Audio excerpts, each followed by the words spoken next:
আর আসানসোলের খবরের দিকে নজর রাখবো। অস্ত্র সহ গ্রেফতার বিজেপি কর্মী। উত্তর আসানসোল থেকে ধৃত সৌমিত্র তিওয়ারি। গ্রেফতারের প্রতিবাদে থানায় বিক্ষোভ বিজেপির।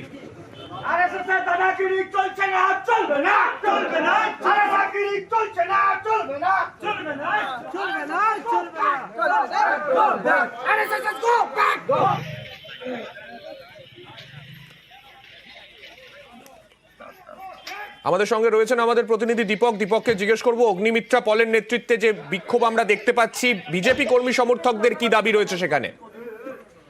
দেখো, বিজেপি কর্মী সমর্থক সহ বিধায়িকার দাবি রয়েছে কি যে বিজেপি কর্মীকে আগ্নেয়াস্ত্র সহ গ্রেপ্তার করা হয়েছে তার বিরুদ্ধে এমনটাই অভিযোগ এনেছে পুলিশ।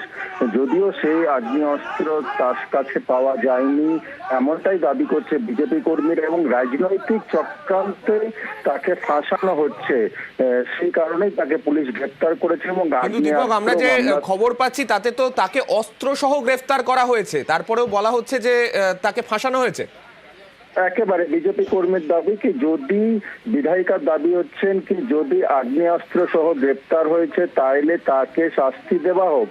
যদি আগ্নেয়াস্ত্র তার কাছ থেকে উদ্ধার না হয়েছে, কোনো রাজনৈতিক চক্রান্ত রয়েছে, তাইলে কিন্তু এটাকে বরদাস্ত করা যাবে না। যদিও স্থানীয় তৃণমূলের দাবি যে আগ্নেয়াস্ত্র সহ তাকে গ্রেপ্তার করেছে পুলিশ, পুলিশের কাছে কোনো বাধা দেয়নি। যদি তাকে ছাড়াতে বিজেপিরা জমায়েত হয় তাহলে পাল্টা প্রতিবাদ জানাবে তৃণমূল। এবং গতকালকে যেভাবে আসানসোল উত্তর আসানসোলে উত্তর থানার পুলিশ একটি ফাঁকা ময়দানে বন্ধুদের বচসাকে কেন্দ্র করে আগ্নেয়াস্ত্র বার করে নিয়ে আসা হয়, এবং সেই আগ্নেয়াস্ত্র দেখে কিন্তু একটা আতঙ্ক তৈরি হয় সেই এলাকায়। এরপরে পুলিশ গিয়ে ঘটনাস্থল থেকে আগ্নেয়াস্ত্র সহ গ্রেপ্তার করেছে। যদিও পুলিশের দাবি তার কাছ থেকে আগ্নেয়াস্ত্র উদ্ধার হয়েছে, এবং ইতিমধ্যে পুলিশ ঘটনার তদন্তে নেমেছে। আগ্নেয়াস্ত্র আইনি রয়েছে কি বেআইনি আগ্নেয়াস্ত্র তিনি কোথা থেকে এনেছেন। ধন্যবাদ দীপক।